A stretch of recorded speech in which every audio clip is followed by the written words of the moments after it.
Personalisation of large language models. How each and every search, whether it's ChatGPT, Perplexity, Claude, Grok, Gemini, how it can be giving you different answers. Today I'm joined with Ben, who has a lot of information, a lot of evidence about this happening. He owns multiple AI tools, one which is Get ISO, that's Get AI SEO. So Ben, let's jump straight into it. When someone does a search within a large language model, within an AI, basically like ChatGPT or Gemini, please can you explain how different answers keep coming up for different people? Yeah, that's a very good question. So we did some research on it that we're going to publish in sort of a leading SEO publication, and we really try to look at the problem with a fresh eye and without, because there's been a lot of things that's been written on it, and I'll give a flavor for what's the consensus industry at this stage about this. But we really try to look at it like from scratch, and have a setup where essentially we would take a question, a question that is realistic, based on our data set of real conversations, and run that question lots of times with first a sort of baseline, which would be essentially a session with no memory, even like not logged in, and then gradually add more and more context and rerun every time the question many times and see how the question might change. The concept of personalization, the problem that where it's a little bit subtle to measure is that there are very simple facts, and I'll describe what they are, and there are things that are quite complex because it's compounded by something else, which is that unlike Google search, if you ask the same questions multiple times, you might get different answer. So let's say you, James, you ask a question to Gemini or ChatGPT, I'm asking the same question. We may get a different answer, but it may not be because of personalization. It may be that, if you look at it as a lottery for the next token, like Rand Fishkin like to say, it may be that we just had different pick in the lottery. So you may get an answer that is mentioning a brand, okay, if we stay as the two first series in the pepperoni beer restaurant in New York. So you may get recommended as top one pepperoni restaurant, fancy, beautiful on Fifth Avenue.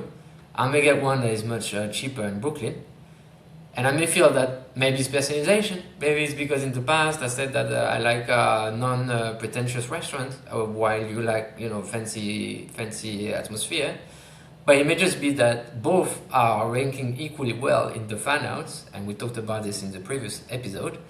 And one of them has been picked this time, and the other one has been picked the second time.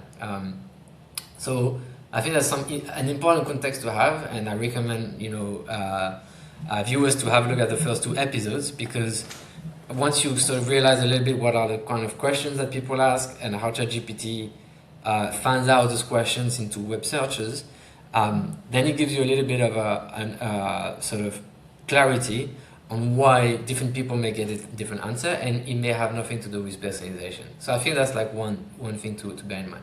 And I'll go back to this, okay, which is basically the variability of answers. What looks like personalization may just be variability.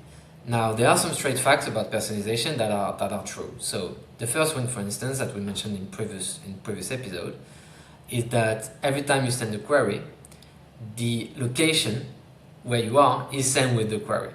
That's true for ChatGPT in particular, but for Gemini also mostly. And the issue with that is that it's not a setting. Okay, whatever you do, even if you say in the query, don't take into account my location, it's going to be don't take into account my location plus Manchester. So that's going to happen, and that's like a key thing of personalization to be aware of. Okay, so you should realize if you are a local business, if you're a restaurant, it has a big impact. It's very important. But even if you are not a local business, you should probably think a little bit about where does your ideal customer persona live, where because you want to have content that is localized. So that's the first thing, is kind of straightforward. There's nothing very subtle about it, but it's an aspect of personalization, which is that location is systematically sent with your query. That's the first thing. Now, the other aspect to it is the more subtle personalization, and that's high in the priority list of the labs like OpenAI, which is to really have an understanding of who you are, James, and to say, okay, you're looking for a pizza, but I know you have celiac allergy or sensitivity from a previous discussion, so I'm not going to describe, I'm not even going to mention, in the options, the restaurants that are not, safe for people with this kind of sensitivity. And this is, of course, a big bet of OpenAI, because the more customized the answer is, the more satisfied you are, and also the more information they have about you, so they can serve you better ads. Okay, because that's coming. So, but mostly, firstly, just like Amazon, that was the success of Amazon, right? Is that you have recommendations that are relevant to you. So that's the first thing that they want to nail. And of course, the big difference between the AI search and Google search. Google was kind of making some sort of digital footprint of you, but there's much more content in your AI conversations. It's you have like entire description of what you do, and this is why there are so many funny memes where you ask ChatGPT to make a drawing of who he thinks you are, and it's like often eerily accurate and kind of creepy almost. Now, just to take a step back, because I think it's always important, and stop me, James, if you want to dive into any aspect, and we haven't looked at how the answers change for different people, but I can tell you a bit more about that. But another thing that is important to bear in mind, just to calm down a little bit the debate, is that many people come and say, hey, the answer is super personalized, so we cannot even make content anymore because we need to make as many pages as we have customers. The thing to bear in mind is a couple of reality checks, right? First thing is 95% of people use ChatGPT for free, okay? And essentially, without going into detail, when you use the free plan, the amount of personalization is much less, okay? First of all, because you use cheaper models, so they take into account much smaller context, but also because ChatGPT does much less work into trying to summarize your past conversation. So that's something to bear in mind, okay? There is some personalization, but a lot of people don't have any, like ChatGPT doesn't know that much about them, okay? So let's just bear that in mind a second. And then it also changes whether they use, the with login, without login. But I just want to kind of also say that, you shouldn't get too crazy about it, because there's not that much that ChatGPT knows about people at this stage. There are evidence that Gemini is starting to use what the rest of Google knows, okay, including your past searches. So you can expect quite a bit of personalization on Gemini, but at this stage it's not live. So it's mostly referencing your past conversation. Same for Claude. Claude is very good at referencing your past conversation. Usually people use Claude in much more professional context, so I assume we don't want to go too much into it, because most of the consumer search, right, like best pepperoni pizza, is going to happen on Gemini and ChatGPT. So maybe tell me which direction you want to go, or maybe I can go in a little bit further in how actually answer changes for different people. Yeah, I think before I ask you one or two questions here on more personalization again, that anyone who's watching this, every single time you do a search, it's personalized, or giving you a different answer, even if you don't have any history. But just one thing I want to kind of touch on, and I think it's very important, because I've heard one or two people in the SEO community say, well, there's no point in tracking AI visibility because it changes every time. There's no point in tracking it. There's no point in even doing LLM optimization. Well, firstly, what I just want to say is, yes, if you're not tracking it, that's fine, because if you think it's up and down, and you shouldn't be sending it to clients, I kind of get that. However, to optimize for the large language models, that should always be done, because yes, okay, it means one time you might be cited and the next time you might not be, but the more optimization you do, the more raffle tickets you're buying to win that raffle. And I think that becomes very important, because the more chance you have of being cited. But coming back to now on the personalization part, Ben, why is it I get on the previous history, so I'm logged in on Gemini, it knows who I am, it knows everything about my previous searches, and it knows there, okay, I'm going to personalize it to you, James Dooley. I get it. And I think it's quite good that it does that, because it now knows from previous history what I like, and it's trying to personalize to that. But when someone's not logged in and they don't have that information, why is that giving different results from one search query to the next? Yeah, so if you're not logged in and ChatGPT has absolutely no information about you, the degree of personalization is actually minimal, right? It's basically only going to be your location. So it's not really personalization. I mean, it's just similar to what Google search has been doing for a long time.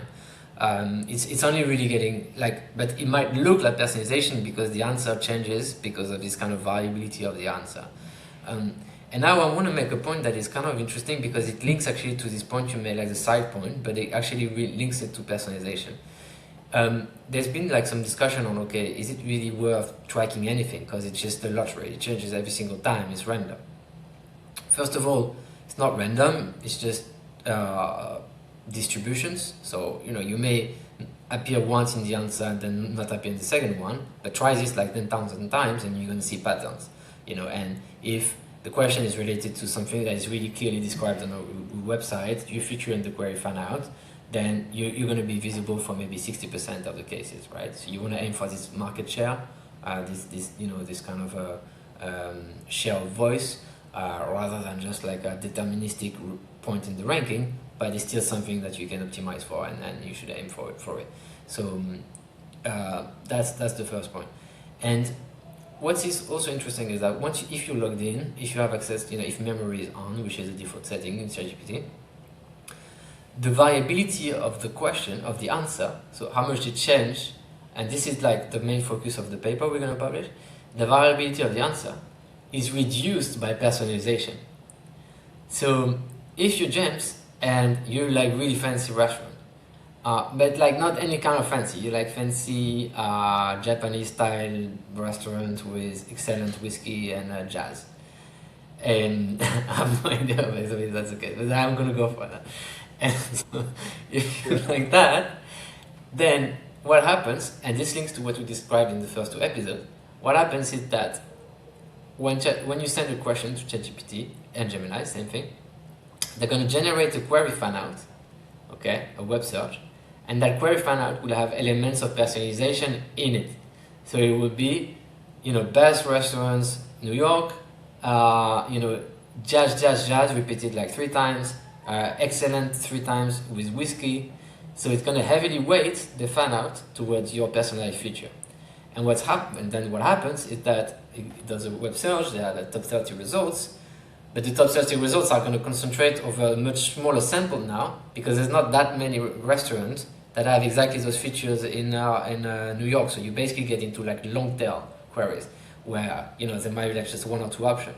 And therefore, even if it's lottery, if instead of having 1 out of 30, you just have 1 out of 2 now. And so if you repeat the same question over and over again, with your personalization feature, the response is going to be much more stable. So I think that's kind of neat because it's this idea in the SEO that so it changes all the time, it's a lottery. Well, it's actually less and less a lottery the more it's personalized. So of course it creates a new challenge, which is you're not going to create 10,000 pages for 10,000 different preferences, but the ones that are strategic for you, right? If you invested a lot into the soundtrack of jazz that you have in your restaurant, that's the one you want to double down on. Yeah. I think I like the idea of the share of voice. I like the idea of a percentage of how many times that you're getting in there, so you can keep trying to improve. If you're cited 40% of the time, try and get 45%, 50%, and just keep working up with regards to share of voice. You might never get to that 100% bracket because they're always trying to change it up and stuff like that, and the volatility of what happens with the personalisation. But Ben, it's been an absolute pleasure on doing the series with yourself. Obviously AI and the LLMs, people doing LLM poisoning, LLM seeding, everyone's trying to get 1 step ahead of the game with regards to AI SEO, LLM SEO or GEO. If someone wants to follow you moving forward, things might be changing in the next 2 months and 3 months. Where can they get hold of you? Where can they follow your information? How can they outreach and contact you? Yeah, the best place is on LinkedIn. So it's Benjamin Tannenbaum, and my LinkedIn sort of slug is Bentann. Bentan. I post a lot, probably too much, but some of it I like to think is interesting. So yeah. Well, Ben, it's been an absolute pleasure. Hope everyone likes the series of AI SEO, and we hope you like this episode about AI personalisation and AI visibility. Ben, it's been an absolute pleasure.